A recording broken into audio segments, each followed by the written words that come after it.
Magne, propriétaire de ce pavillon, des deux pavillons.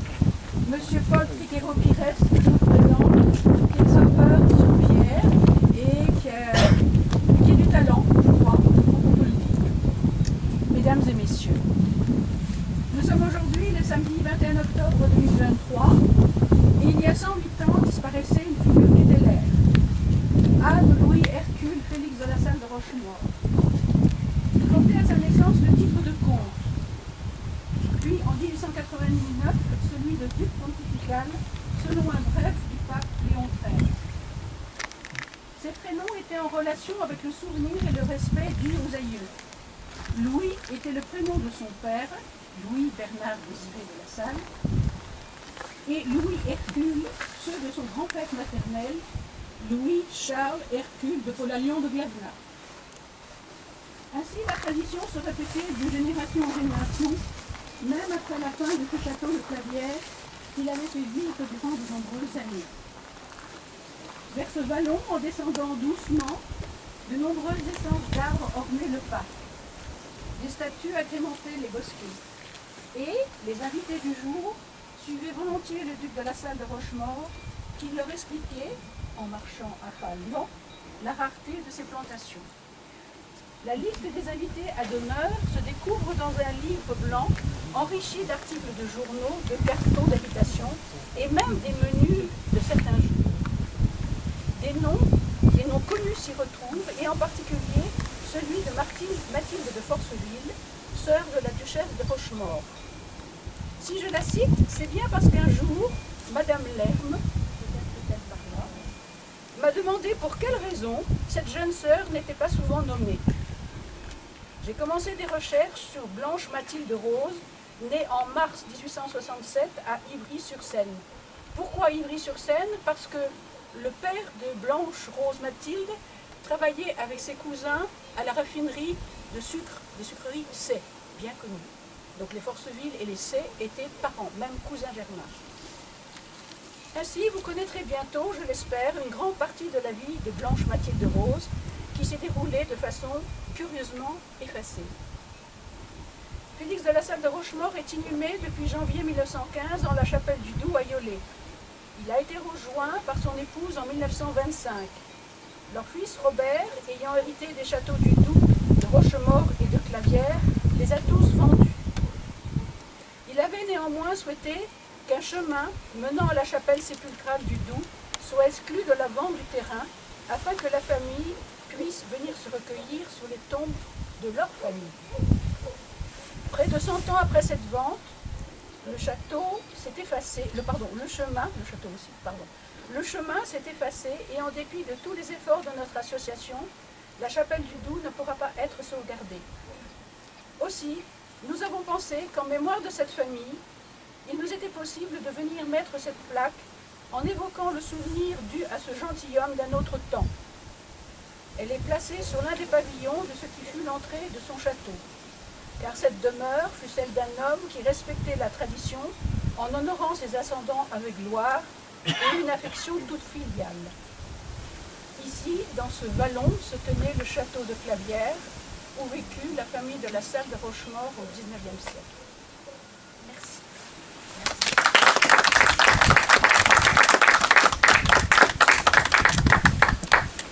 Monsieur le maire, vous voulez dire quelque chose? Bon, très simplement, je suis ravi de voir votre association perdurer. Au regret d'apprendre que la chapelle du Doubs ne pourra pas être sauvegardée et maintenue et accessible. Elle sera, quand vous dites qu'elle ne sera pas sauvegardée, c'est qu'elle va être démolie, elle va être, ou elle restera en l'état. Elle ne sera pas démolie, elle restera en l'état. Et les propriétaires, de nos jours, il y a 3 propriétaires. Il y en a un qui acceptait de nous aider, non pas financièrement, mais moralement. Cette personne est décédée et son fils nous a dit, je n'ai rien à faire de cette chapelle. Donc les 2 autres personnes ne répondent pas non plus. Donc je me retrouve face à 3 héritiers. Et l'accessibilité qui posait problème à cette chapelle, le chemin n'est pas empruntable par qui le souhaite. Non, il faut avoir recours à des amis qui nous laissent passer par un champ. Et on fait à peu près, en gros, 1 kilomètre pour y aller. Donc, ce château, enfin cette chapelle plutôt, va s'effondrer lentement, parce que nous n'avons plus le droit d'y aller, droit moral, parce qu'on a le droit d'y aller, mais l'un des héritiers a envoyé une lettre à mon notaire en disant qu'il m'interdisait d'y aller. Je me permettrai d'y aller quand je voudrais, car je suis arrière-petite-nièce du duc de La Salle et j'ai ce droit, alors que lui ne l'a pas. Vous savez, En attendant, en tout cas, j'apprécie que l'association perdure pour la mémoire, effectivement, du château, de la famille, du duc. On s'est rencontrés il y a quelques mois pour évoquer des possibilités au niveau communal, voir ce qu'on pourrait faire. Et pour cette plaque, merci également à la famille Magne qui a accepté qu'elle soit posée. C'est un beau geste en mémoire, voilà, de l'histoire des Reims et de la famille du duc. Donc merci à vous. Merci beaucoup.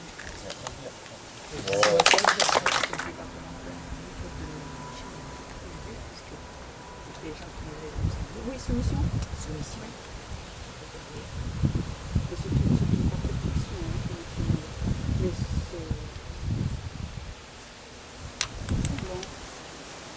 Vous avez besoin du coin? Je vous le donne? Oh, ça devrait être bien.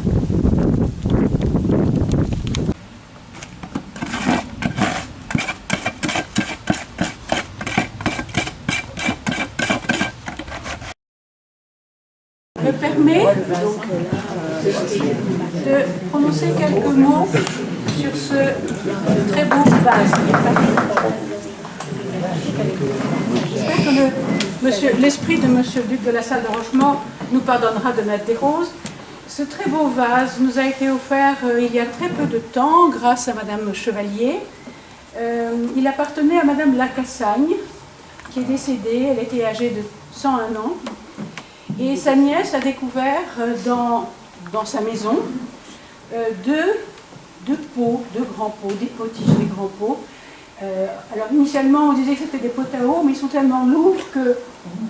Et il y en a un qui porte cette belle couronne, l'autre ne la porte pas. Et nous avons pensé que c'était intéressant de vous mettre au courant et de savoir que peu à peu nous trouvons des choses, des objets qui ont appartenu au duc de La Salle. Avec ces deux pots, il y avait 4 tableaux. 3 qui ont le même encadrement, et un qui n'est pas du tout encadré, qui est en très mauvais état, et qui représenterait, je dis bien au conditionnel, le château de Clavières avant d'être restauré en style troubadour. Pour le moment, je n'ai rien trouvé sur ce tableau, mais ça va venir. Voilà, je laisse la place. Merci beaucoup. Vous pouvez laisser les fleurs s'il vous plaît. Ah oui, Ça améliorera la table. Comme ça. Et puis en rangeant les affaires, Si vous vous ennuyez, vous regardez les fleurs.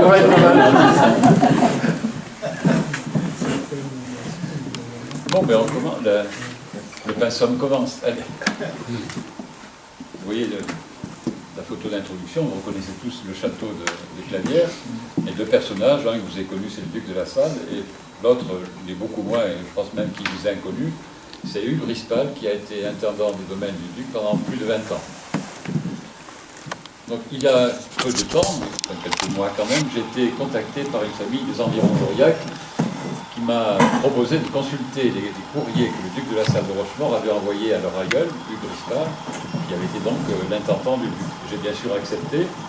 Et j'ai même retranscrit l'ensemble de ces lettres, qui étaient fort nombreuses, puisqu'elles approchaient le chiffre de 200. Il y avait 200 à peu près courriers. Chaque courrier faisant au minimum 4 pages. Donc vous voyez quand même que je vous restituerai qu'une faible partie de ce qui était dans ces lettres.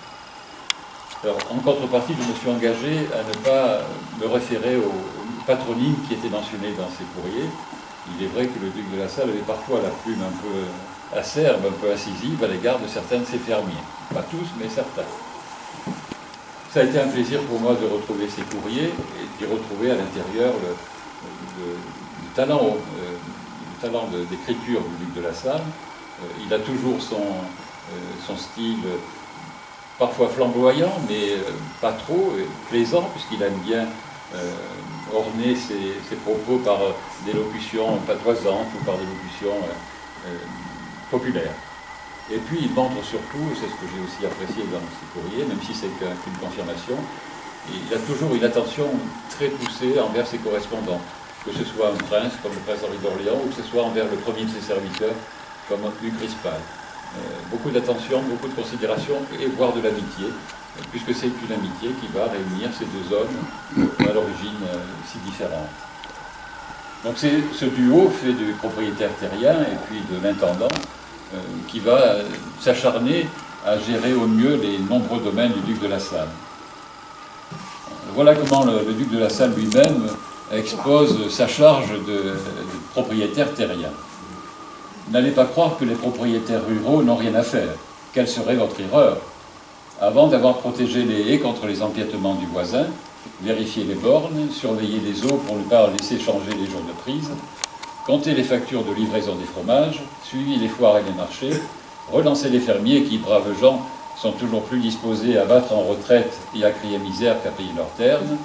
Je vous affirme qu'il ne leur en reste guère pour vider bouteilles en lisant les journaux. Et c'est là, je vous assure, pure vérité. La citation suivante, je l'ai empruntée à Jean d'Ormesson, qui parle de l'intendant dans Au plaisir de Dieu. Mais cet intendant pourrait être tout aussi bien l'intendant du duc de La Salle. Personne d'entre nous n'aurait été capable de dire par quelle voie mystérieuse l'argent parvenait à se transformer en tuiles neuves sur les toits, en balles masquées, etc. Il y avait pour s'occuper de ces transmutations fantastiques un personnage très important, c'était l'intendant. Alors, ce duo propriétaire terrien-intendant dont je vous ai parlé est classique dans l'organisation patrimoniale.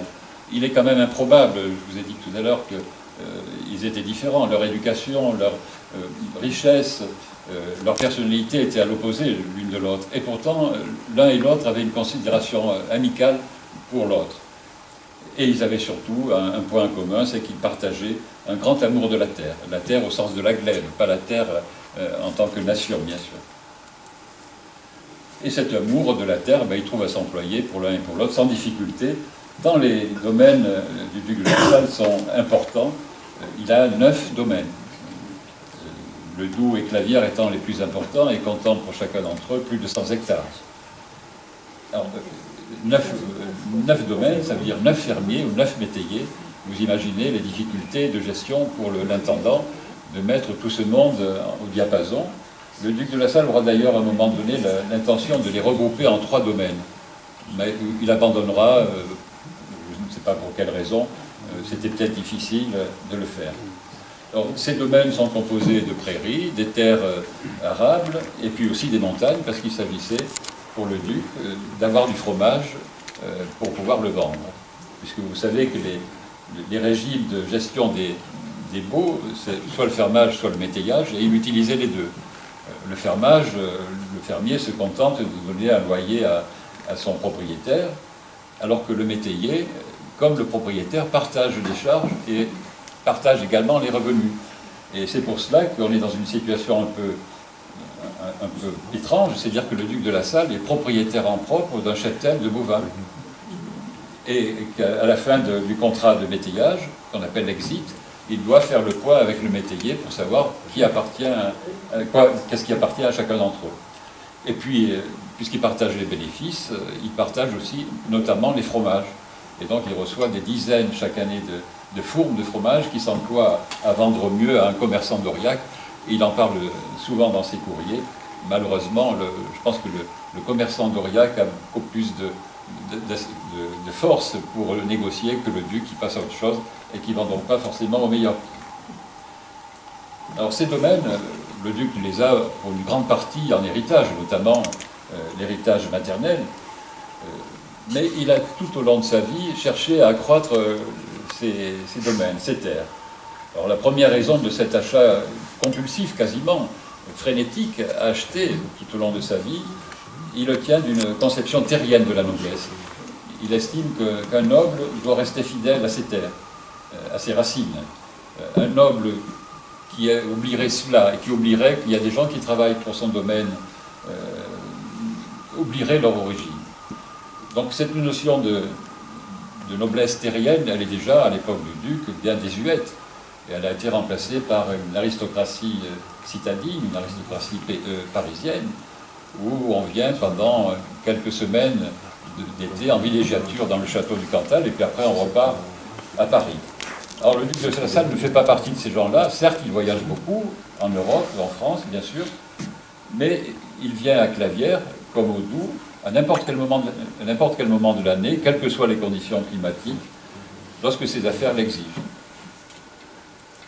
Alors, vous voyez, sur cette photographie, que je trouve intéressante, on voit le train de Paris qui arrive en gare du Luron en 1906. Et je pense qu'on pourrait, sans trop d'efforts, penser que le duc de La Salle est dans l'un des wagons de queue à structure en bois et probablement mal calfeutré. Voilà ce qu'il écrit à son intendant lorsqu'il part de Paris pour aller à Aurillac le 24 avril 1896. Ça se passe au mois d'avril. Je suis tellement enrhumé, j'ai l'influenza si fort que j'ai bien cru ne pas pouvoir partir. Mon médecin est venu ce matin me tourner et me retourner. Il m'a permis de faire un wagon bien fermé et encore de jour et pas de nuit le voyage d'Aurillac. Mais il m'a absolument défendu d'aller ni à Clavières ni au Doubs, de m'exposer à aucun courant d'air, bref, de faire attention et d'être très prudent. Comme je rentrerai définitivement en Auvergne dans un mois ou 5 semaines au plus tard, les affaires n'en souffriront pas. Donc j'arriverai à Aurillac le dimanche soir après-demain, à 10h du soir. J'irai coucher à l'hôtel de Bordeaux où j'ai recommandé d'avoir une chambre chaude. Il n'avait pas encore installé le calorifère au château de Clavières, comme il le fera dans l'extension du château. Si l'amour de la terre est pour le duc une notion de maintien de la noblesse originelle, il est aussi, et c'est la conséquence de ce premier point, un devoir de transmission. Le duc de La Salle aura, au fond de lui-même, le rêve qu'un de ses enfants deviendra gentilhomme terrien, comme lui. C'est pour ça qu'il va privilégier 3 domaines, ceux du Doubs, celui du Doubs, celui de Clavières et celui de Rochemaure, pour que chacun, comme dans la comptine, chacun de ses 3 enfants ait un château. Malheureusement, il ne sera pas exaucé, bien au contraire. Voilà ce qu'il écrit toujours à son intendant le 25 mars 1902, après de ce qu'il vient d'acheter le domaine et le château de Clavières, le château et le domaine de Rochemaure, qui est sur la commune de La Novre, près de Bord-les-Orgues. Le 25 mars 1902, il écrit à son intendant « J'ai acheté cette petite propriété uniquement à cause du nom. Il ne reste presque rien comme propriété, tout avait été morcelé, le château lui-même a été démoli, transformé en une simple maison bourgeoise. Il est possible qu'un de mes fils, ou plus tard de mes petits-fils, veuille s'établir là, toujours à cause du nom, de la considération qu'on a dans le pays pour ma famille. » Vous le savez tous, ces enfants n'ont pas pris, ces 3 fils n'ont pas pris ce parti. Peut-être la sagesse aurait-elle voulu qu'il le fasse.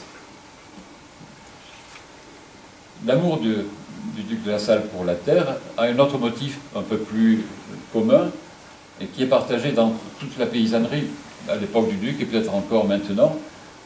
Un paysan à l'époque, donc je ne vais pas dire aujourd'hui parce que je ne sais pas comment réagiraient les hommes de la terre actuellement, un paysan à cette époque n'avait pas d'autre ambition que d'agrandir ces terres. Avoir une parcelle qui ne vous appartient pas, imbriquée entre 2 parcelles qui sont à vous, c'est intolérable. Il faut vite arrondir le terrain. D'ailleurs, le duc lui-même, de La Salle, dit un jour dans une lettre à son intendant d'acheter une terre parce qu'elle nous irait bien. Ça ne veut pas dire qu'elle produira des revenus supplémentaires, ça ne veut pas dire qu'elle affichera une richesse matérielle, mais elle nous arrangera bien, c'est-à-dire que ça sera plus beau, le domaine sera bien, ne sera pas morcelé. Et donc, le duc de La Salle, il faut quand même le rappeler, on l'oublie souvent, on le voit comme un homme du monde, un homme d'église, mais il est aussi un homme de la glèbe, profondément, il est paysan, si on peut dire, au sens noble du terme. La photographie que vous voyez là, c'est une photographie de la grange, dite des Bœufs, je crois, et de l'écurie, qui était juste en dessous du château de Clavières, et qui n'existe plus de nos jours. On voit quand même que c'était un bâtiment très conséquent, avec un troupeau de vaches de salaire devant, dont un certain nombre lui appartenait probablement.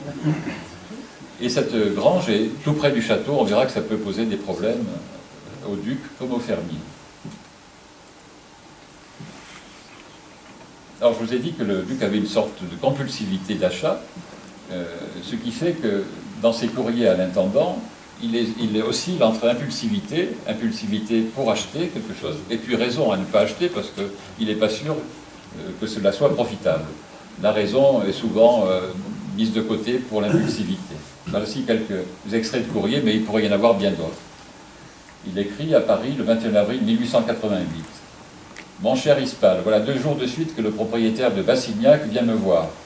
Je comprends qu'il a une envie terrible de vendre, et moi je n'ai pas la moindre envie d'acheter.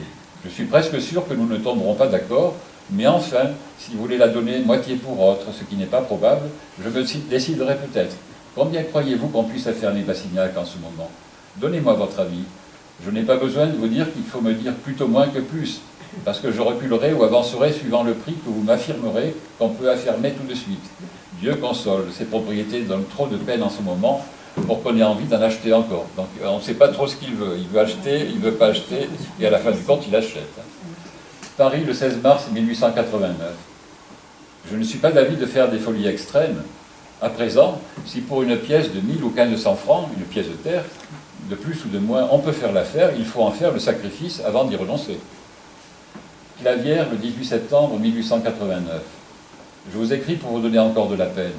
Je vous envoie une lettre de D, le chaudronnier, qui me propose un lot attenant à Capels. Un jour que vous irez à notre montagne, faites-moi le plaisir de voir cela, si ça pourrait me convenir, et dans ce cas, savoir au juste ce que le fermier en donnerait de ferme. La grange dont parle D était-elle couverte en tuiles? De quelle longueur? Enfin, je vous prie de regarder cela un ami. S'il y avait lieu, nous irions le voir, mais il faut savoir avant tout si ça ferait mon affaire, combien ça rapporterait, combien on en voudrait. Le style quand même du duc qui écrit à son intendant est quand même, paraît recherché, mais il était tout naturel, sous la plume du duc. J'en termine avec 2 autres citations. Paris, le 19 avril 1890.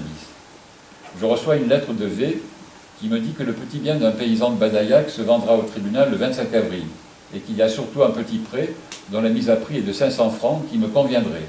Vous savez que je n'ai pas envie d'acheter des biens à Badaillac, ni d'augmenter cette propriété qui m'a donné plus d'ennuis que d'agréments. Mais enfin, si ce petit prêt est bien situé pour moi et se vend à la raison, il est évidemment à propos de l'acheter. Clavière, le 4 octobre 1896. Pour le prêt de M. M. Aurieux, c'est près du Doubs, le notaire est venu ici me le proposer. Ce prêt à 5 journaux. Le journal, c'est une unité de superficie qui correspond à ce qui peut être... comment dire, voilà. C'est une terre arable qui peut être traitée en une journée par un attelage. Donc ce prêt à 5 journaux, ils m'ont demandé 2200 francs le journal, je lui en ai offert 1800 francs. Nous verrons ce qu'ils diront. Je leur ai dit que je leur prendrais aussi, s'ils voulaient la vendre, la grande terre qui servait de package aux chevaux le long de la route. Vous devriez dire au fermier de Caillac, c'est le château de Caillac, de pousser M. M à vendre cette terre. Elle nous irait bien, c'est ce que je vous disais tout à l'heure. Et puis, parfois, la raison l'emporte, et il dit dans une autre lettre, « Enfin, j'ai envie quelquefois d'envoyer au diable toutes les propriétés qui donnent souci, ennui et peu d'argent. » Et puis il revient vite, il abandonne vite sa raison. Le 25 mars 1902, au sujet du domaine de Rochemaure qu'il vient d'acheter. Mon idée est sans folie, à mesure que cela se présentera, d'acheter toutes les parcelles qui sont entre moi et la route, de façon à ce que si on construisait un mur le long de la route sur une longueur de 2 ou 3 km, la propriété se trouverait fermée comme un jardin, et tout entière formerait un magnifique parc où on sèmerait du sapin dans les mauvais terrains et conserverait les bons prés et les bonnes terres. J'en resterai là pour les achats. Toutes ces acquisitions, il faut quand même qu'elles aient un but, et le but premier, c'est la rentabilité financière, car il faut que le duc de La Salle et sa famille tiennent leur train de vie, qui est quand même un train de vie extrêmement onéreux. Alors, les revenus qui viennent de la terre ne sont pas les principaux revenus du duc de La Salle. Il le dit lui-même dans un de ses courriers, sans donner plus de précision. Il a des placements importants. Sa femme, son épouse, fait également des placements importants. Madame de la Tour d'Auvergne a parlé tout à l'heure de la société C, des C, où ils ont en effet des actions. Voilà, je reviens encore à Jean d'Ormesson, qui dévoile l'importance de l'intendant pour faire entrer l'argent dans la bourse du duc de La Salle. L'argent surgissait des champs, des forêts, de la pierre, pour se précipiter docilement entre les mains de l'intendant, d'où il ressortait sous les espèces des cochers, des valets de pied, des cuisiniers, des jardiniers.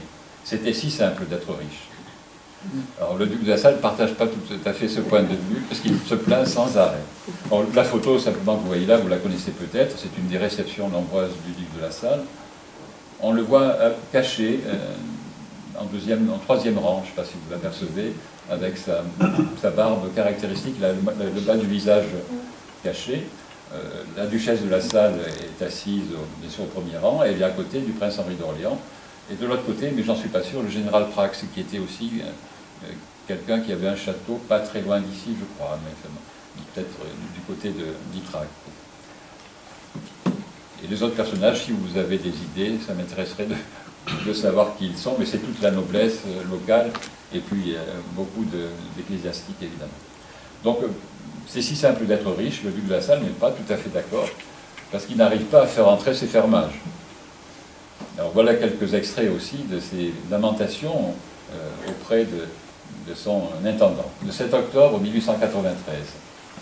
En entrant à Clavières, j'ai repassé en revue les comptes de chaque fermier. Il y en a 7. Il en a 9, pardon. Et j'ai beaucoup pensé et réfléchi à la situation, à notre manière de gouverner ces domaines. Vous vous en occupez très activement. Moi-même m'en occupe, et pourtant le résultat n'est pas brillant. Partout nous avons d'énormes retards.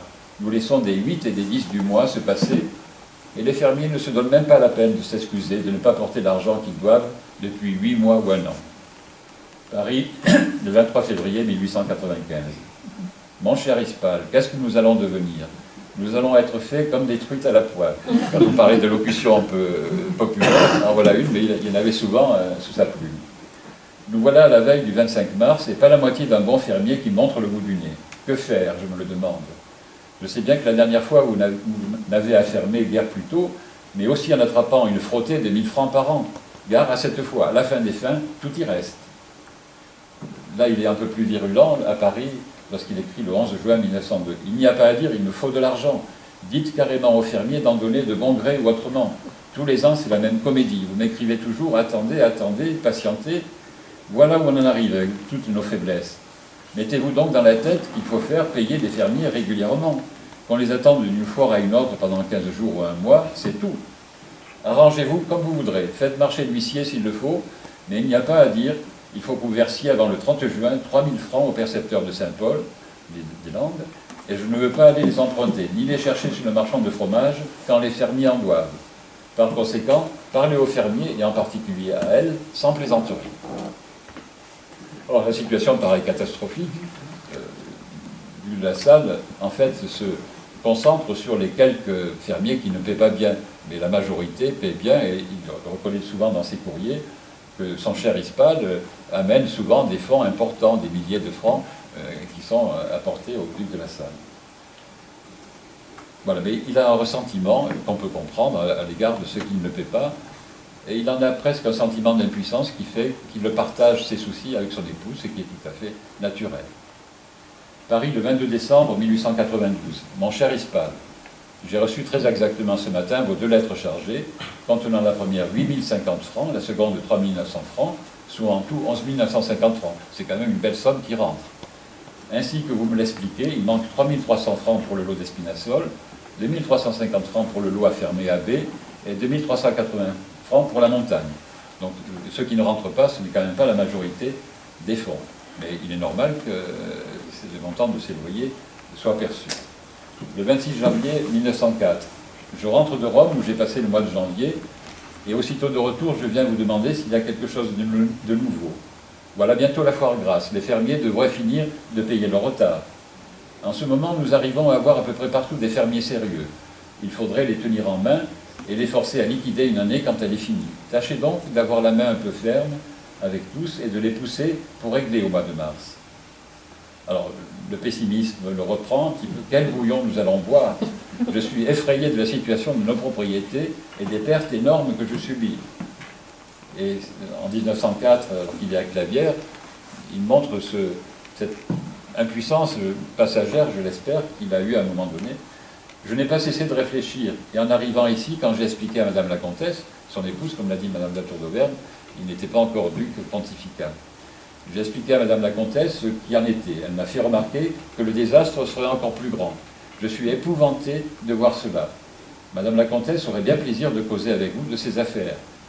aussi, si vous n'aviez pas de bêtes à mener à la foire, et que vous puissiez prendre le train d'une heure, puisqu'il était à Paul-Millac, prendre le train de Paul-Millac d'une heure, et à Aurillac, le courrier pour venir coucher à Clavière, aujourd'hui dimanche soir, nous causerions toute la veillée. Et le lundi matin, vous partiriez d'ici pour aller à la foire. Si vous pouvez venir ici, j'aurais plaisir que nous en causions avec Madame la Comtesse, qui s'y intéresse beaucoup. Le fait de s'y intéresser n'est pas forcément une preuve de compétence, comme le montrera la mort du duc. La Comtesse n'aura pas forcément bien géré ses affaires. Ce qui est intéressant dans cet extrait, c'est de voir que le duc de La Salle accueille son intendant au château, et non pas dans le logis des domestiques. Ça montre le degré d'intimité, d'amitié qu'il peut y avoir entre les deux hommes. Alors si le duc de La Salle a un gros problème pour faire percevoir ses revenus, il a un problème spécifique à Clavière, et qui tient à la cohabitation entre le domaine agricole et le parc d'agrément, en gros entre la vie des champs et la vie de château. Sur la photographie que vous voyez là, on voit le château, et on voit la grande grange au bœuf qui est juste à côté, qu'il a fait construire. Vous voyez tout autour l'arasement des terrains qu'il a fait pour pouvoir implanter cette grange. Il y a quand même très peu d'espace entre le château et la grange. Et tout autour, c'est à la fois un parc d'agrément et c'est par morceaux aussi des terrains agricoles. Donc il y aura forcément des problèmes de cohabitation. Voilà, monsieur...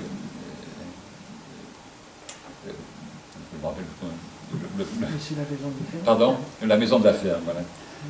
La maison d'affaires est séparée du château par une simple allée. On voit ici une des promenades du château. Alors ce plan, j'en ai donné un exemplaire à monsieur le maire, qui s'efforcera peut-être d'en avoir une meilleure qualité, est très intéressant. Il a été fait par l'entreprise Moindreau, parce que j'ai dit Fleureau tout à l'heure, c'est l'entreprise Moindreau, qui vendait il y a encore quelques décennies peut-être des graines à Aurillac, près du Gravier, et qui faisait aussi de la décoration, on va dire, rurale. Et donc l'entreprise Moindreau avait fait pour le duc de La Salle un plan d'aménagement du parc d'agrément autour du château de Clavière. Et donc vous voyez la complexité de cet aménagement. Il y a beaucoup d'allées, de promenades avec des ronds-points, avec des lieux d'arrêt, il y a des petits belvédères.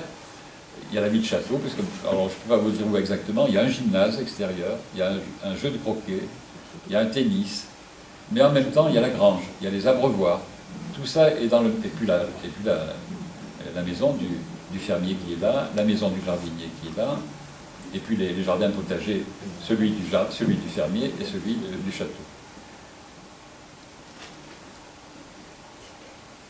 On voit les temps ici, vous voyez, donc je m'étais arrêté un instant pour voir ce qui pouvait rester actuellement. Je ne suis pas sûr qu'il en reste grand-chose. Voilà, ici c'est la conciergerie, et là c'est du côté de qui est, mais j'en suis pas sûr. Alors cette cohabitation, elle posera problème parce que le duc de La Salle est resté dans son esprit propriétaire des lieux. Il a passé des contrats avec les fermiers, où il leur met à disposition des terres, mais il considère qu'elles sont encore à lui, et il essaie de faire des arrangements avec les fermiers, je vais vous en dire 2 ou 3, et les fermiers, au bout d'un certain temps, n'apprécient pas, le dédommagement n'est pas suffisant, et il y a un contentieux. Voilà, je vous en parlerai tout à l'heure. Il a fait aménager, par exemple, ce chemin qui va donc du quai, en tout cas, je crois qu'il s'appelle le quai, pour aller directement à la ferme, sans passer par le parc. Et le fermier de l'époque, après avoir accepté que ce chemin se fasse, mais ça s'est fait sur les terrains qui lui étaient accordés, en fera un motif de contentieux. De la même façon, le terrain qui était sous la grange n'était pas exploité par le fermier, et donc La Salle a dit, puisqu'il n'exploite pas, je vais y faire des choses. Donc il a fait construire des murailles, je ne sais pas pourquoi, pour faire quoi exactement, et le fermier et ses domestiques ont tout démoli. Donc vous imaginez que la tension pouvait exister assez facilement entre le château et la ferme. Alors ce grand terrain, est boisé avec 2 grandes pelouses au milieu, enfin c'est très compliqué. Regardez quand même comme le château paraît petit par rapport, c'était avant que l'extension soit faite, par rapport à ces grands espaces de promenade et d'agrément. Voilà, alors pour vous expliquer un petit peu la nature de ces difficultés qu'il a avec le fermier de Clavières. Donc il a écrit une note parce qu'il a demandé à ce qu'il y ait un arbitrage qui soit donné par des fermiers et puis des propriétaires locaux. En 1887, j'ai fait appeler B, c'est le fermier, je ne dirai pas plus. Et je lui ai dit ceci: Monsieur Moindreau me demande pour faire le parc le reste du champ de la Fontaine. Je ne sais pas si le champ de la Fontaine existe toujours. Non. Qui vous appartient, c'est-à-dire qu'il a été remis sous contrat. Voilà ce que nous allons faire. Je vais le prendre dans le parc, mais vous viendrez récolter les foins et le regain. Pour vous dédommager de ce petit ennui, je vais vous faire mettre pour 600 francs de fumier sur cette terre, et je vais vous abandonner tout le foin et le regain de la même terre qui m'appartient. B parut en effet très content, et devant Moindreau, M. Moindreau, il accepta ces conditions. Quand les foins sont arrivés, il a récolté tout le champ de la Fontaine. Mais après réflexion, M. B n'est pas du tout d'accord. Depuis quelque temps, B m'a parlé timidement d'abord, puis plus nettement de nos conventions au regard du champ de la Fontaine, qu'il n'y avait rien de signé, que j'avais fait un tort considérable. Voyant que B voulait exploiter la situation, s'était probablement laissé monter la tête et espérer en faire des rentes avec cela, j'ai laissé parler. B me demande de lui payer chaque année à peu près la valeur du terrain à vendre. Je gagnerai donc gros à lui faire cadeau de cette propriété. Après une pareille prétention, il n'y a rien à ajouter. Je suis sûr de mon fait. Aussi, j'ai répondu à B que je consentais à soumettre la chose à un ou deux hommes sérieux et connaisseurs. Je ne veux ajouter autre chose et laisser juger. Les relations ne sont pas au fixe. L'histoire du chemin qui part de Kiel. Pendant l'été de 1887, je me suis décidé à faire une route de la grille à Kiel et j'ai pris un peu de terrain à B, au fermier, environ un tiers ou une demi-cétérée, en y comprenant l'emplacement de la maison du concierge. Enfin, j'ai fait pour B un beau chemin bien empierré de sa maison au Kiel, celui que je vous montrais tout à l'heure. Mais j'ai établi ce chemin sur un ancien, soit dans mes terres, soit dans celles achetées de lui et de elle. Par conséquent, B n'a rien à réclamer de ce côté, mais au contraire à me remercier. Enfin, bon là c'est détail. J'ai changé la porte de la maison du fermier, mais avant de la faire, j'ai demandé la permission à B, qui m'a répondu que ce n'était pas un peu de vent froid qui l'empêcherait de faire des affaires. Je lui ai rebâti des loges et de la frognale bien mieux qu'avant. Ainsi, sur ce point, B aurait grand tort de réclamer. Rien n'a été fait sans sa permission. Vous voyez donc à l'œuvre un propriétaire terrien qui est bien loin du duc qu'on imagine dans les salons parisiens ou dans les cours européennes. Il connaît très bien ses propriétés et il est en train dans un contentieux qu'il oppose à son fermier, d'argumenter sur des choses très précises. Voilà, bon, le dernier point, il y avait entre la maison de la ferme et la grange des bœufs, ce que je vous disais tout à l'heure, un espace de terrain inculte, toujours plein de boue et de débris. Croyant ce terrain inutile et qui faisait peine à avoir perdu, quand j'ai rebâti mes murailles de ce côté, j'ai mis ce morceau chez moi. Il avait mis en location à son fermier, mais comme il n'était pas utilisé, il a considéré qu'il pouvait le reprendre. C'était à lui. C'est ce qui était vrai. J'avais bien tout clôturé en fil de fer qui m'ont coûté très cher, mais avec un plaisir de sauvage, les boviers de B ont tout brisé à plaisir. Voilà, bon, après je fais. Voilà. Malgré tout, c'est un patron bienveillant. Vous reconnaissez un des deux pavillons du concierge, avec probablement la femme du concierge, et puis je ne sais pas qui est à vélo. En tout cas, il y a quelques poules aussi qui sont devant les personnages. C'est un patron bienveillant parce qu'il permet à ce que des familles entières subsistent sur ces terres. Je vous ai mis l'effectif du domaine de Clavières, l'effectif des gens qui vivent sur le domaine de Clavières en 1901. Je n'ai pas mis le personnel qui travaillait au château. Il y a 31 personnes, hommes, femmes et enfants, qui y vivent avec 4 familles. Il y a la famille du palefrenier, la famille du jardinier, la famille du concierge, celle du fermier et puis une petite famille, celle de la lingère. Le fermier doit avoir 10 ou 11 domestiques qui vivent dessus. Donc ça fait quand même 31 personnes, même si elles ne travaillent pas toutes, qui vivent sur ce seul domaine. Alors il y a des domaines où il y a moins de personnes. J'imagine qu'à Rochemort, où il n'y a personne qui vit à demeure, il y a moins de monde. Mais malgré tout, je pense qu'il y a plus d'une centaine de personnes, peut-être encore plus, 150, qui vivent grâce au château et au duc de la Salle. Je ne sais pas si est-ce qu'on peut lire les noms, est-ce que vous reconnaissez certains de vos parents, de vos ancêtres, prédécesseurs? Non, ça vous dit rien. Il y a des Roussillons, il y a des Rigal, des Raux. Bon. Non. Donc j'aurais pu laisser les noms et pas mettre les initiales s'il n'y a pas de descendants. Alors il arrivait au duc de la Salle d'être parfois un peu dur avec ses fermiers. Il était aussi beaucoup plus amical avec d'autres, et selon un principe qui était lié à ce que je vous disais tout à l'heure, la noblesse terrienne. Lorsque des domestiques ou lorsque des fermiers étaient issus d'une sorte de généalogie, on va dire, ancienne, si c'était des gens dont les parents avaient travaillé pour ses parents, pour ses grands-parents, il estimait qu'ils avaient rempli un devoir de loyauté et que lui-même devait l'avoir à leur égard. Voilà, donc ça explique un peu cette ambivalence par rapport à ses employés. En 1884, il écrit toujours à Hugues Rispal. J'ai vu hier samedi, après vous avoir quitté, la personne dont nous parlions. C'est un fermier, il cherche à avoir un fermier. Franchement, j'ai trouvé à cet homme l'air si bête, si peu intelligent, que j'ai eu peur de me mettre encore un autre emplâtre, comme celui qui y est. J'ai pas mis le domaine. Hein. Moi qui veux avant tout un travailleur sérieux, je vois bien que vous aviez raison de dire que je n'aurai pas quelqu'un pour longtemps. Le 11 mars 1891. C'est égal, c'est fort d'avoir affaire à de pareilles canailles. Je viens d'écrire au fermier une lettre à cheval, dans une expression aussi populaire, lui disant que je ne lui permets pas de tenir des propos plus ou moins canailles sur l'intendant.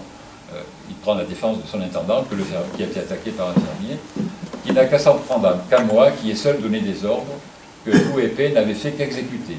À la moindre menace, je le dénonce au procureur de la République et me charge de lui faire passer un mauvais quart d'heure. Alors, il est beaucoup plus indulgent envers un autre fermier, deux autres fermiers. Le 2 mars 1893, il écrit à son intendant. Je sais bien que vous m'avez toujours dit qu'il valait mieux un sacrifice et avoir un fermier sérieux, actif et intelligent, mais c'est égal, vous me faites faire des sacrifices durs. C'est-à-dire que le montant, les propositions faites aux fermiers sont très intéressantes pour ce dernier. Si quelque chose me console, c'est bien de le faire en faveur de Boudieu. Vous le savez, j'aime et estime toute cette famille. Son père était le frère de lait de ma mère. J'ai plaisir réellement de le voir rentrer chez moi. Le 28 octobre 1896. Mon cher Rispal, je reçois à l'instant votre lettre. Vous savez toute l'estime et l'amitié que j'ai pour C. Je ne sais pas si c'est le même C. Combien je compatis à son ennui quand je vois cette diablesse de Rivière le mettre à la porte de nos prés. C'est probablement Boudieu étant, je crois, près du Doubs. Je ne sais pas si... je ne peux donc pas lui refuser ce qu'il me demande. Et puis, il y a les deux serviteurs exemplaires. Un qui est des Reims, Guillaume Cros, je ne sais pas si ça... Non, la famille Cros, il n'y a pas de... Et alors, Guillaume Cros, le duc de la Salle a fait son éloge funèbre à Reims le 11 mai 1899. Je vous en ai mis un extrait. Et c'est quelqu'un dont le père et le grand-père administraient déjà autant des capelles de Clavières. Et voilà, il reconnaît en cet homme à la fois une capacité à gérer et probablement une compétence qu'il aurait pu avoir beaucoup plus s'il avait bénéficié de l'éducation qu'il n'avait pas eu, il n'était pas allé probablement à l'école. Je vous rappelle que Hugues Rispal lui-même n'écrivait que très difficilement. Et puis Hugues Rispal, c'est 20 ans, plus de 20 ans de collaboration, d'amitié. Et dans ses lettres, il ne lui parlait pas que des champs, des problèmes des fermiers. Il lui parlait de ses propres difficultés, notamment de ses ennuis de santé. Et il consolait Hugues Rispal de ses propres ennuis de santé, puisqu'il avait 14 ans de plus que le duc, et sa santé devenait de plus en plus précaire. Voilà, je vous laisse lire. C'est des propos un peu qu'on emploie tous les uns et les autres quand on rencontre quelqu'un. Voilà, il faut vous soigner, voyez un tel médecin, etc. Il terminait toujours ses lettres à son intendant par la formule tous mes compliments à votre famille et croyez toujours, mon cher Rispal, à mon amitié et à ma considération. C'est sur ces mots que je vais aussi clore mon intervention. Je vous demande de regarder, après avoir vu tout à l'heure l'éloge, mais pas la grille et pas le spectacle, le beau spectacle que l'on pouvait avoir lorsque l'on rentrait dans le parc du château de Clavières, le parc dans toute sa beauté, le mot beauté étant peut-être un peu subjectif, en tout cas beaucoup d'allure. Et c'est l'une des œuvres majeures du duc de la Salle, et sans doute son intendant y a-t-il de façon invisible participé à sa manière. Voilà, merci pour votre attention. Est-ce que j'ai tenu les délais, madame? Parfait, c'est bien. Parce que j'avais une demi-heure. Si vous avez des questions, je répondrai bien volontiers. Non. Oui, si. Ce fermier, si j'ai bien compris, qui était le frère de lait de sa mère. Oui. Et donc c'était quelqu'un qui travaillait au château du Doubs. Oui. Et on pourrait savoir davantage de choses sur lui, puisqu'il était le frère de lait. Je peux vous donner le nom de ce fermier. Après, oui, il faudrait faire des recherches généalogiques. C'est toujours très intéressant d'essayer de Mais voir. vous savez que la famille maternelle du duc était très, très proche. Il faut savoir que sa grand-mère, qui était donc Émilie de Salles du Doubs, après baronne de Paul-Alliance, de Glavenas, ne gérait en direct les propriétés. Elle n'avait pas de fermier. Et elle a pris plus tard un fermier. Et notre Hugues Rispal a été d'abord un fermier du Doubs, d'ailleurs, avant de devenir l'intendant. Mais je vous donnerai le nom en effet du fermier. Oui, parce qu'on peut apprendre des choses tout d'un coup, en faisant des recherches sur Les frères de lait, ça veut dire que son père avait toujours la même nourrice que la mère de ce fermier. Oui, c'est intéressant. savoir quelle était la nourrice Oui. de sa Mais je vous mère. donnerai volontiers ce nom. Donc ils étaient très proches. Oui, oui. Mais il le dit lui-même, le duc, quand il était enfant, il gambadait dans les prairies avec les enfants des paysans. Et c'est en partie ça qu'il a forgé comme étant un homme proche du peuple et pas seulement des grands de ce monde. Oui, moi, j'ai entendu parler d'une famille Cross, ouais. originaire du village de Colaine, sur la C'est commune peut-être... Mais vous ne connaissez pas le statut de cette personne, parce qu'il était par rapport au... Eh bien, il n'était pas tout à fait intendant, mais il avait une vision un peu au-dessus de tous les fermiers. C'était presque un intendant avant Hugues Rispal.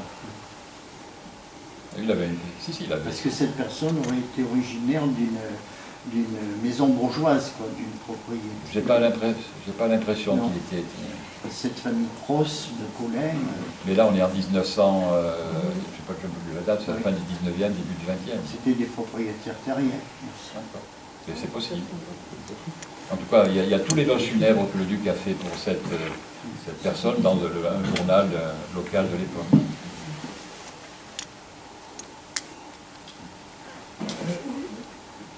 Il n'aborde pas avec son gérant les questions financières pour les achats de terres ou autres. Est-ce que toutes ces exploitations s'autofinançaient pour les agrandissements ou pas, ou est-ce qu'il était obligé, ça on ne sait pas à travers Non, cette je ne sais pas. on ne peut pas le savoir, il ne rentrait pas dans ces détails, il s'occupait uniquement et plus que de Je pense qu'il y avait ce qui relevait de sa compétence. Je pense que c'était pas peut-être un gestionnaire accompli, je ne sais pas. Pas non plus dénigrer notre ami le duc. Mais ce qu'on peut dire, c'est que c'était un homme de la terre. Mais ce n'était pas un homme de l'avenir dans l'agriculture. Au château de Caillac, près du tout, c'était une ferme modèle, avec des élevages, où il fallait avoir les prix pour les meilleurs bestiaux, etc. Ceci dit, cette ferme modèle a fermé ses portes quelques années après. Pour le duc de La Salle, il s'agissait d'avoir des terres et d'en avoir des revenus. Il n'avait pas une vision d'avenir avec des nouvelles méthodes de culture, etc. Je crois pas. Et puis il avait tellement d'autres activités par ailleurs. Pourtant, il n'était pas loin de Tissandier d'Escoux, comme un Oui, s'intéresser c'est vrai, à l'amélioration de la c'est vrai. Mais je n'ai pas d'informations particulières, donc peut-être qu'en effet, il attachait-il plus d'intérêt, mais ces fermiers n'ont jamais participé à ces foires où il y a des remises de titres. Mais je n'ai pas toutes les données pour vous répondre. Bien, je crois, madame. Oui. Concernant la grille, bon, moi j'ai jamais vu cette grille, je ne vois que des photos. Et quand nous avons été reçus très chaleureusement par monsieur et madame Magne, ils nous ont expliqué quelque chose. J'ai l'impression, moi, quand je vois la grille, qu'elle était toute droite, comme ça, avec les deux piliers. Et madame Magne nous a expliqué qu'elle était un peu en retrait. Elle était un peu en retrait, et que ces deux piliers, on n'en voit qu'un là, étaient vraiment presque 4-5 mètres après la grille. Et c'était un peu rond comme ça. Moi, j'arrive pas à vous faire comprendre, mais c'était pas plat comme ça. Moi, je la voyais plate, rectiligne. Mais il restait un de ces pilastres, il me semble, il n'y a pas si longtemps. Ces pilastres existent tout. Enfin, ils n'existent plus au château, mais ils sont quelque part. Oui. Mais il y a une photo où on le voit. Non, voilà. Mais je pense que c'était légèrement en retrait, ça va de Ça va presque de soi. Ils sont à Sarrières. Ça faisait un arbre de serre. Oui, mais c'est vrai que sur les photos, on ne le voit pas bien. Ils sont au village de Sarrières. D'accord. C'est ça dont on parlait. Non, je pense qu'ils étaient légèrement en retrait. Est-ce que c'était un arrondi? Je ne peux pas voir sur les photos. Si. C'est un arrondi. Oui, on a connu la grille, hein. J'ai connu, moi. Parce que ce qu'on voit dans le terrain, c'est pratiquement 10 ou 15 mètres D'accord. dans le terrain. Ah, ça me paraît beaucoup quand même. C'est pas des bêtises. Ouais, non, mais La grille, elle était légèrement arrondie. oui, mais en retrait de 10 ou 15 mètres. À l'intérieur, Il y a la maison. Les maisons, elles sont devant les parc. Les maisons, les grilles. Elles sont ouais, À l'avant de la grille, quoi. Voilà, Ah oui, d'accord. on voit bien l'arrondi quand même. Ah oui, mais il y en a un rond. Regardez. C'est Voilà. c'est au jardinier, ça. C'est au jardinier. Non, c'est pas la maison du jardinier, c'est la conciergerie. C'est la grille, oui, bien sûr. Oui. C'est la grille. Parce que regardez la fenêtre sur la Si, c'est la conciergerie. Et on voit bien qu'en effet, la grille est incurvée. C'est incurvé, là. Et là, c'est la route qui va à La fenêtre en haut, non. Oui, ça avait été changé. Elle est datée, cette photo, non? Il y avait un C'était portail sur votre de bois. au bord de la maison. 1900, début 20e, c'est pas 1900, 1905, comme ça. Mais c'est un peu les mêmes, de toute façon. Mais je crois que la tour de officier pour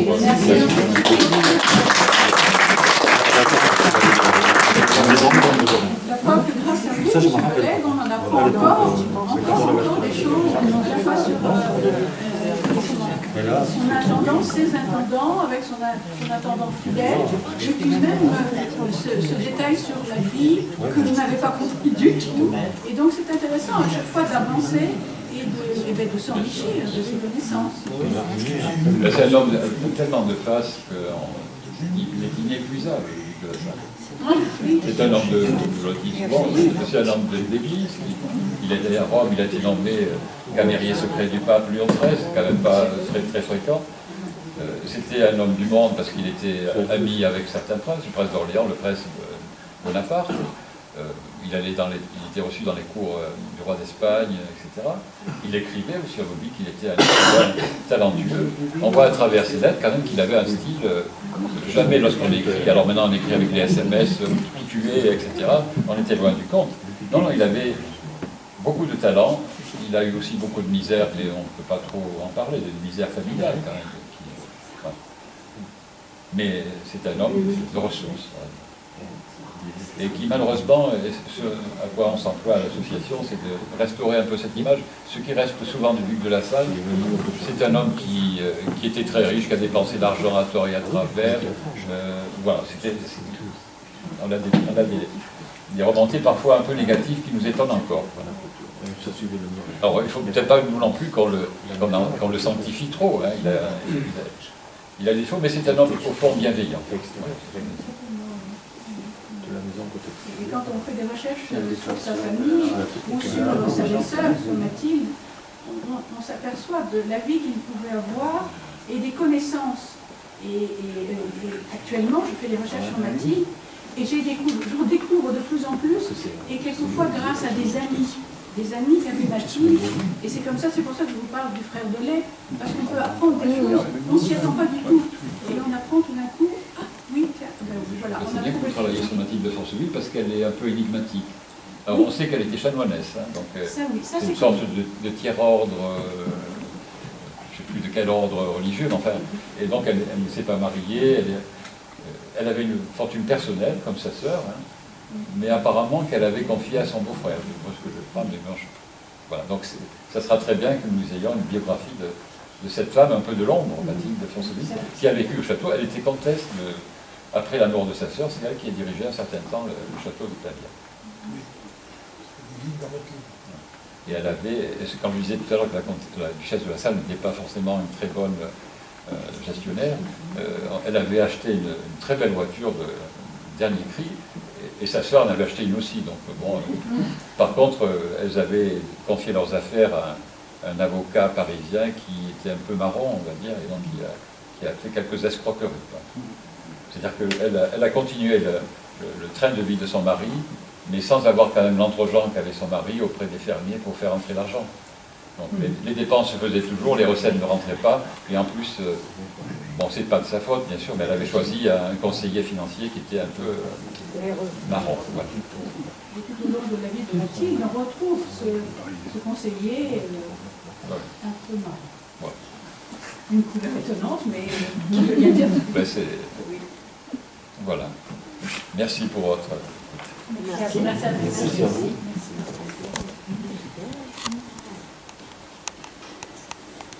Je voulais faire voir, Ce qui est intéressant aussi, c'est de voir tous les recensements. alors, voilà. Les recensements donnent aussi une très grande idée. Monsieur qui parlait de Cros.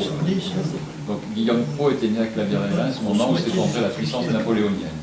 Son père, son grand-père administraient déjà au siècle dernier cette propriété, investie de l'absolue confiance de mon aïeul, le président Capelle de Clavière. Le président Capelle de Clavière, c'est celui dont le duc parle dans un de ses récits carlatésiens, puisque c'était sous la Révolution, où il avait dû quitter rapidement le domaine pour aller se cacher à Lyon. Puisque c'était après le meurtre de... Comment ça s'appelait à Aurillac, comment? Dites-moi. Dans la maison en bas de la rue du Consulat. Il y avait un grand édile aurillacois qui avait été assassiné, et les révolutionnaires voulaient les tuer. M. Capelle de Clavière, qui avait un hôtel particulier qui donnait sur le square, là où il y a le Monoprix.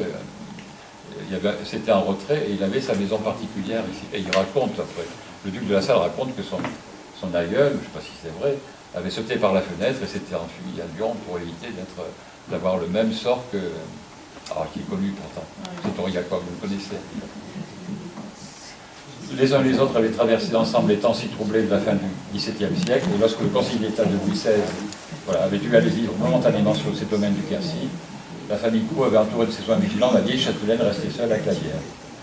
C'est dans ce milieu patriarcal imprégné de solides vertus de nos races montagnardes que Cros avait grandi et pris dès l'enfance de l'amour de la terre, agriculteur passionné, ne demandant qu'au labeur quotidien, à une intelligente et sage administration à l'accroissement de fortune, que beaucoup autour de lui préféraient obtenir du négoce et aller chercher le plus rapide en Espagne. Bon, c'était une exhortation, des obsèques, enfin, ça ne pouvait pas être défavorable. Mais c'est bien l'image du serviteur fidèle depuis 3 générations et qui est considéré comme quelqu'un presque de la famille. Vous parliez des récits carlatésiens, je crois que vous avez apporté Oui, il y en a qui ont... des exemplaires. J'avais fait une réédition des récits carlatésiens, parce que la première édition du Duc, qu'on retrouve encore chez les bouquinistes, était mal brochée. Donc, bon, si certains sont intéressés. Vous avez quelques exemplaires aussi. Non, je limite toutes mes œuvres, on est bien limitées. Si ça vous intéresse de les regarder, c'est pas... Vous regardez les fleurs et après vous jetez vous avez sur le livre si vous voulez, c'est pas... Il y a des choses plus intéressantes, je crois, qui vous attendent sur la salle. Vous pouvez peut-être, si vous permettez, nous montrer le livre, la brochure sur Hérin, que vous avez écrit. Non. Ça, c'était la vie à Clavière, qui est malheureusement épuisée, donc il faudrait que j'en fasse une réimpression. Voilà, je ne sais pas si certains d'entre vous l'aviez. Monsieur le maire, vous l'aviez fait? Et je l'avais fait, bon, le texte en mettant des illustrations qui étaient dans les albums qui avaient été donnés à l'association et qui étaient des photographies inédites. Et on voit d'ailleurs, par exemple, une gloriette, on parlait tout à l'heure du parc. Il y avait une grotte à côté de l'étang, où toute la famille a aimé se positionner pour prendre des photos. Il y avait... J'aurais pas pu le voir. Voilà, c'était une gloriette qui n'était pas très belle, mais à chaque rond-point, il y avait ce type d'ouvrage qui permettait de se reposer. Et sur la route qui va encore vers la ferme, on voit des arrondis où il y avait les bancs qui permettaient aux gens de s'asseoir, puisque la promenade était un des loisirs principaux des occupants du château. Et la promenade à cheval ou à pied. Les gars sont partis. Les bancs sont partis. Ben oui. Mais il y a encore la trace de l'arrondi. Oui. Si, c'est original, il ne faut pas le démolir. Ah ben non, c'est un reste. Enfin, les bancs sont partis. Ah, on peut en remettre des bancs, s'il vous plaît. Il faut les chercher, Hein? il faut les chercher. Ils sont où? À Burc. Ah, c'est un château, d'accord. De la Fage. Eh ben, vous y allez avec le fusil? Comment vous faites pour aller? Ça fait un bon temps que c'est pas rencontré, puis c'est fini parce qu'il est... Il n'existe plus, le monsieur. Je ne sais pas si vous êtes au courant. Donc c'est le château du Buc, c'est ça, non? Burc. Le château de Burc, il existe. Ça ne dit rien, qui est près de... Ah, c'est pareil que les Bosquets. Voilà. Et donc là, les propriétaires, c'est deux sœurs Oui. qui ont acheté ou qui ont hérité. Hein? C'est dommage. Il y a une anecdote là. Pourquoi c'est dommage que ce soit deux sœurs, non? C'est deux sœurs, oui. Oui, ben pourquoi c'est dommage? Célibataire. Et donc elles avaient hérité, je ne sais plus de quelle manière, des ruines du château ici. Et c'est vrai il y a quelques photos où on voit par exemple le Saint-Géraud qui était sur la façade du château de Clavière, qui est posé par terre. Mais bon, elles ne veulent pas apparemment ni vendre, ni donner, quoi que ce soit. Ça ne risque pas, parce que le père, elles retiennent ça du père. Mais elles n'emporteront pas au cimetière, donc il faudrait mieux qu'elles le vendent, ou qu'elles le donnent. Est-ce qu'il est venu chercher qu'il a volé par rapport à ses frères et sœurs? Bien. Le moment est passé à... D'accord. Vous pouvez faire l'acquisition de ces Oh, non, non, je sais brochures ou des ouvrages, vous pouvez les regarder. Ah oui, ah ouais.